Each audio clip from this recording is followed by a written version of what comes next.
क्या तुमने कभी सोचा है कि अगर इंसान को ऐसा रहस्य मिल जाए जो उसकी पूरी किस्मत बदल दे, तो वो क्या करेगा? एक ऐसा रहस्य जो ना सिर्फ उसकी जेबें सोने से भर दे, बल्कि उसकी आत्मा को भी अमृत की ओर ले जाए। हाँ, मैं बात कर रहा हूं उस पत्थर की जिसके बारे में सदियों से कहानियां कही जा रही हैं। पारस पत्थर। कहते हैं कि इसे छूते ही लोहा सोने में बदल जाता है, लेकिन ये तो बस वो है जो तुम्हें हमेशा बताया गया। असलियत इससे कहीं आगे है, कहीं ज्यादा गहरी और कहीं ज्यादा डरावनी। जरा सोचो, अगर ये पत्थर सचमुच मौजूद है तो उसे अब तक दुनिया से छुपाकर क्यों रखा गया? क्यों हर सभ्यता, मिस्र, यूनान, चीन, भारत, हर जगह इसका जिक्र मिलता है, लेकिन ये कभी किसी के हाथों में स्थायी रूप से क्यों नहीं आया? क्या ये सिर्फ मिथक हैं या फिर सचमुच ऐसा कोई तत्व है जो इंसान की किस्मत बदल सकता है, मगर उसकी जान भी ले सकता है? इतिहास गवाह है कि जिसने भी इसे पाने की कोशिश की, उसकी जिंदगी रहस्यमय हादसों में खत्म हुई। राजाओं के साम्राज्य मिट गए, साधु संत गायब हो गए और वैज्ञानिक पागलपन की हालत में मर गए। ऐसा लगता है मानो ये पत्थर खुद अपनी रक्षा करता हो। आज मैं तुम्हें इस पत्थर की वो सच्चाई बताने जा रहा हूं जिसे जानकर तुम्हारे पैरों तले जमीन खिसक जाएगी। ये यात्रा सिर्फ ज्ञान की नहीं, बल्कि आत्मा की गहराइयों में उतरने की है।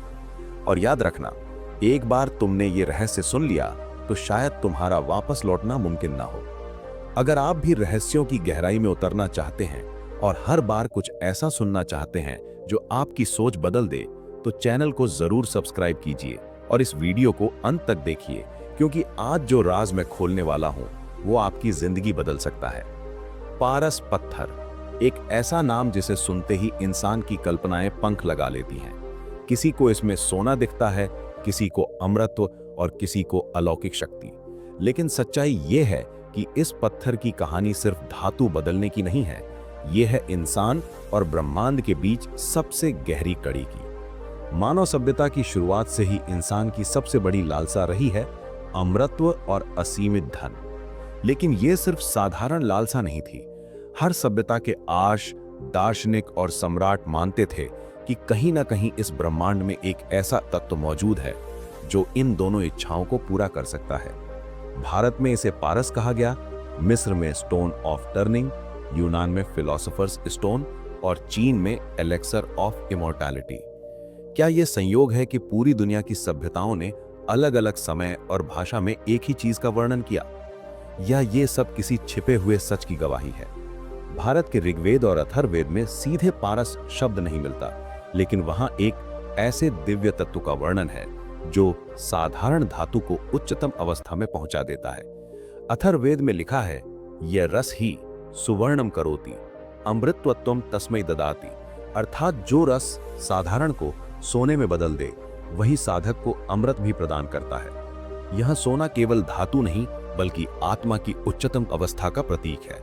यानी असली पारस पत्थर वो है जो इंसान को भीतर से बदल दे, उसकी चेतना को दिव्य बना दे। कथाएं कहती हैं कि भारत के योगियों ने पारस पत्थर को केवल धातु बदलने के लिए इस्तेमाल नहीं किया, उनके लिए यह आत्मिक साधना का साधन था। कहा जाता है कि रस सिद्ध योगियों ने इस पत्थर की मदद से कायाकल्प किए, यानी बुढ़ापे को पलटकर शरीर को फिर से जवान बना दिया। राजा भोज के दरबार में एक प्रसिद्ध घटना दर्ज है। एक योगी ने लोहे की तलवार को पारस से छुआ और वो तलवार पल भर में शुद्ध सोने की बन गई। राजा ने उत्सुक होकर पूछा, इस शक्ति का रहस्य क्या है? योगी मुस्कुराया और बोला, यह सोना तुम्हारे काम का नहीं, असली सोना तुम्हारे भीतर छिपा है।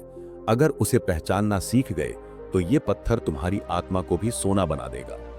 भारत ही नहीं, मिस्र, चीन और यूनान में भी पारस पत्थर के निशान मिलते हैं। मिस्र पिरामिडों के गुप्त कक्षों में ऐसी लिखाइयां मिली जिनमें एक दिव्य पत्थर का जिक्र है जो मृतकों को जीवित कर सकता है। माना जाता है कि यही कारण था कि मिस्रवासी ममी बनाते थे। उन्हें विश्वास था कि जब वो पत्थर मिलेगा, मृत शरीर फिर से जीवित हो जाएगा। चीन, यहां इसे अमृता का अमृत कहा गया। सम्राट चिनशी हुआंग ने इसकी खोज के लिए सैकड़ों साधुओं को समुद्र पार भेजा, लेकिन अधिकतर लोग लौटकर कभी नहीं आए। कुछ किंवदंतियां कहती हैं कि उन्होंने सचमुच पत्थर पाया और उसकी शक्ति ने उन्हें अमर बना दिया। यूनानी दार्शनिक हर्मेस ट्रिसमेगिस्टस ने एमराल्ड टैबलेट में लिखा, as above so below, as within so without. विद्वान मानते हैं कि ये वाक्य पारस पत्थर का सूत्र है, यानी बाहर की दुनिया वही है जो भीतर की आत्मा है। अगर आत्मा का रूपांतरण हो जाए तो धातु से लेकर पूरा ब्रह्मांड बदल सकता है। इतिहास गवाह है कि जिसने भी इस पत्थर को पाने की कोशिश की, उसकी जिंदगी रहस्यमय ढंग से बदल गई। यूरोप का अल्केमिस्ट निकोलस फ्लेमिल दावा करता था कि उसने पारस पत्थर पा लिया। कहा जाता है कि उसकी कब्र खोदी गई तो वो खाली मिली। लोग कहते हैं वो अमर होकर आज भी कहीं छिपा हुआ है। भारत में अलाउद्दीन खिलजी ने इसे ढूंढने के लिए दर्जनों तांत्रिकों की बलि दी, लेकिन उसके किले में अचानक आग लगी और सब कुछ जलकर राख हो गया। कुछ कहते हैं वो पत्थर खुद अपनी रक्षा करता है। कश्मीर की गुफाओं में कई साधु गायब हो गए। स्थानीय लोग मानते हैं कि उन्होंने पत्थर को छुआ और वो उन्हें निगल गया। क्या ये पत्थर सचमुच शापित है या केवल ये उन लोगों को स्वीकार करता है जिनकी नीयत शुद्ध हो? आधुनिक विज्ञान भी मानता है कि ट्रांसम्यूटेशन यानी धातु बदलना संभव है।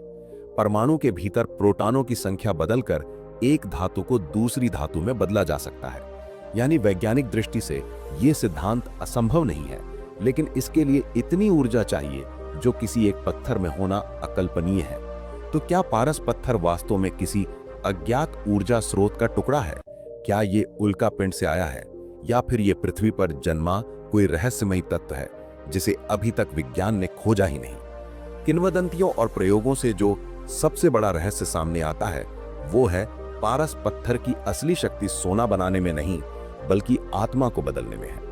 कहा जाता है कि जिसने भी इसे छुआ उसकी चेतना बदल गई। वो ब्रह्मांड की भाषा समझने लगा, वो चीजें देखने लगा जो आम इंसान की आंखें नहीं देख सकती। उसे समय और मृत्यु की सीमाएं लांघने की शक्ति मिल गई। यही कारण है कि योगी इसे मोक्ष का द्वार कहते थे और राजा इसे सोने की खान समझते थे। क्या तुम जानते हो, इतिहास के सबसे बड़े युद्ध सिर्फ जमीन या सत्ता के लिए नहीं हुए थे। कुछ युद्ध ऐसे भी थे जो एक छोटे से पत्थर को पाने के लिए लड़े गए। हाँ, वही पत्थर जिसे पारस पत्थर कहा जाता है। कहते हैं जो इसे पाले वो सोना बना सकता है। सोचो जरा, सोना मतलब असीमित दौलत, दौलत मतलब सत्ता, और सत्ता मतलब अमृता जैसा राज। मध्यकालीन भारत में कई राजा महाराजा गुप्त रूप से अल्केमिस्टों, रसविदों को अपने दरबार में रखते थे। कभी तुमने सोचा है क्यों? राजा लोगों को सोना, गहने तो वैसे भी प्रजा से कर के रूप में मिल जाते थे, तो फिर इतना जुनून क्यों था पारस पत्थर के लिए? क्योंकि बात सिर्फ सोने की नहीं थी। पारस पत्थर को अमृत्यु का रहस्य भी कहा जाता था। माना जाता था कि यह शरीर को नाशवान से अजर अमर बना सकता है। कई शासक इस विश्वास में थे कि अगर उन्हें यह पत्थर मिल जाए तो उनका राज कभी खत्म नहीं होगा। इतिहासकारों ने लिखा है कि दिल्ली सल्तनत और मुगल काल में कई बार गुप्त प्रयोगशालाएं बनाई गईं। इन प्रयोगशालाओं में साधु, तांत्रिक और अल्केमिस्ट महीनों तक बंद रहकर प्रयोग करते थे। चारों तरफ धुएं से भरे कमरे, रहस्यमयी चिन्ह और गुप्त ग्रंथ। कहा जाता है अकबर के दरबार में भी रसविद रहते थे जो दावा करते थे कि पारस विद्या उनके पास है। औरंगजेब ने भी इसी रहस्य को पाने के लिए कई साधुओं को अपने कब्जे में रखा। पर सोचने वाली बात है, अगर उनके पास सच में पत्थर होता तो उनका राज हमेशा चलता, उनका नाम कभी मिटता नहीं।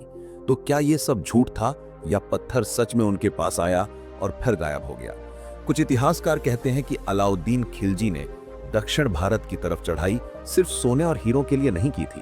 वो पारस मणि की तलाश में था, वही पत्थर जिसके बारे में कहा जाता था कि वो मंदिरों में छिपा हुआ है। तुम्हें सुनकर हैरानी होगी, पद्मनाभ स्वामी मंदिर, कोणार्क सूर्य मंदिर और कई प्राचीन देवालयों में छिपे खजाने की कहानियों में बार बार पारस मणि का जिक्र मिलता है। कहा जाता है कि कई राजाओं ने इन मंदिरों पर हमला सिर्फ इस रहस्य को पाने के लिए किया। पारस पत्थर को लेकर सिर्फ खोज नहीं हुई, खून भी बहा। कहते हैं कुछ राजाओं ने अपने ही दरबार के अल्केमिस्टों को मार डाला जब वो पत्थर नहीं ढूंढ पाए। कुछ साधुओं को जिंदा जला दिया गया ताकि उनका रहस्य बाहर न निकले। सोचो, क्या कोई सामान्य पत्थर इतना खून बहा सकता है? या सच में उसके भीतर कुछ ऐसा था जो दुनिया को बदल सकता था? इतिहास के पन्नों में बार बार ये पत्थर आता है और फिर अचानक गायब हो जाता है। कभी कहा गया ये काशी के किसी साधु के पास है, कभी कहा गया ये सिंधु नदी की गहराइयों में डूब गया, तो कभी कहा गया कि ये किसी विदेशी यात्री को मिल गया जो इसे अपने देश ले गया। पर आज तक किसी ने इसे खुलेआम पेश नहीं किया, क्योंकि अगर ये दुनिया के सामने आ गया तो सत्ता का पूरा खेल बदल जाएगा। और यही वजह है पारस पत्थर सिर्फ एक रहस्य नहीं बल्कि खूनी साजिशों और गुप्त षड्यंत्रों का भी हिस्सा है। क्या पारस पत्थर सिर्फ इतिहास की कहानियों का हिस्सा था या सच में ये पत्थर आज भी कहीं छिपा है, किसी गुप्त दरवाजे के पीछे, किसी रहस्यमयी गुफा में या किसी साधु की मुट्ठी में बंद? अगर ये बातें सोचने पर मजबूर कर रही हैं तो वीडियो को लाइक करो और चैनल को सब्सक्राइब कर दीजिए ताकि ऐसी ही अनसुनी बातें आपसे कभी मिस ना हो। और कमेंट में जरूर बताइए कि इस रहस्य के बारे में आपका क्या विचार है।